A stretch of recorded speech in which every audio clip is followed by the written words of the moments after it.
안녕하세요. 오늘은 한국에서 반중 감정이 어디서부터 비롯되었는지 한번 살펴보겠습니다. 한국과 중국은 지리적으로 가까운 이웃 국가로서 오랜 역사적 관계를 맺어왔습니다.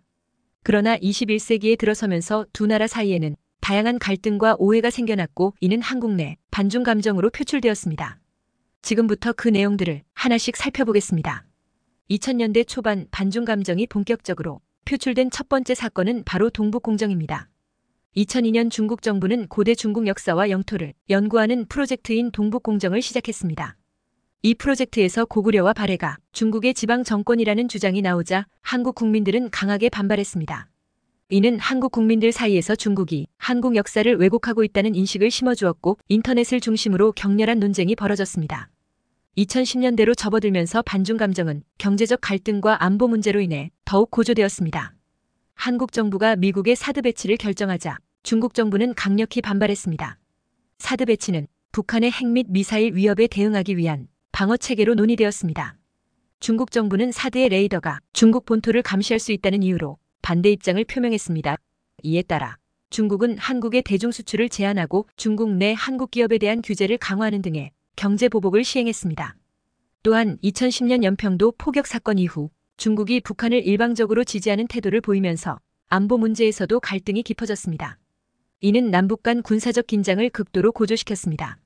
그러나 중국은 북한의 도발을 비판하기보다는 양국 간의 평화를 강조하며 북한을 두둔하는 모습을 보였습니다. 이는 한국 국민들로 하여금 중국을 신뢰하기 어렵다는 인식을 강화시켰습니다.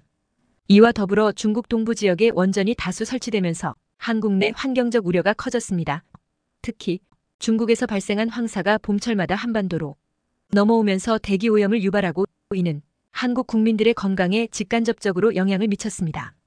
2020년대 들어 코로나19 팬데믹이 발생하면서 반중 감정은 새로운 국면을 맞이했습니다. 팬데믹 초기 바이러스가 중국에서 시작되었다는 점과 중국 정부의 초기 대응에 대한 비판이 한국 내에서 거세게 일었습니다.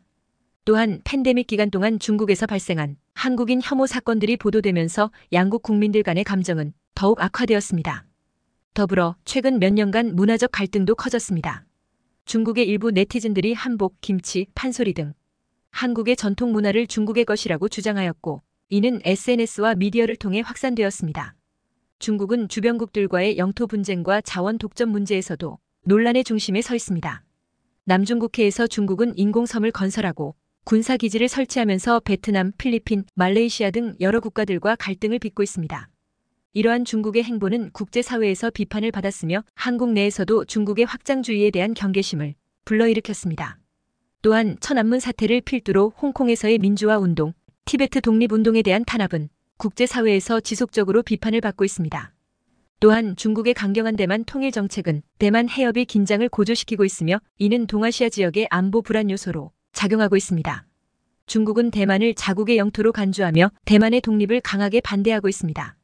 중국의 해외 정치 개입 정황도 반중 감정을 자극하는 요소입니다. 최근 캐나다 총선에서 중국이 개입했다는 의혹이 제기되었습니다. 이러한 정황들은 중국이 자국의 이익을 위해 타국의 정치적 자율성을 침해하려 한다는 인식을 심어주며 국제사회에서의 불신을 증대시키고 있습니다.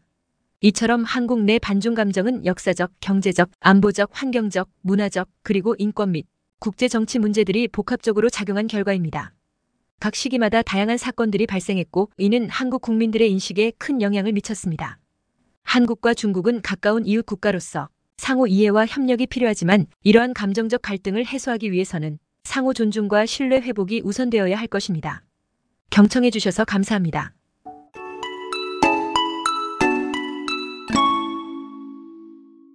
구독, 좋아요, 알림 설정까지 해주시면 감사드리겠습니다.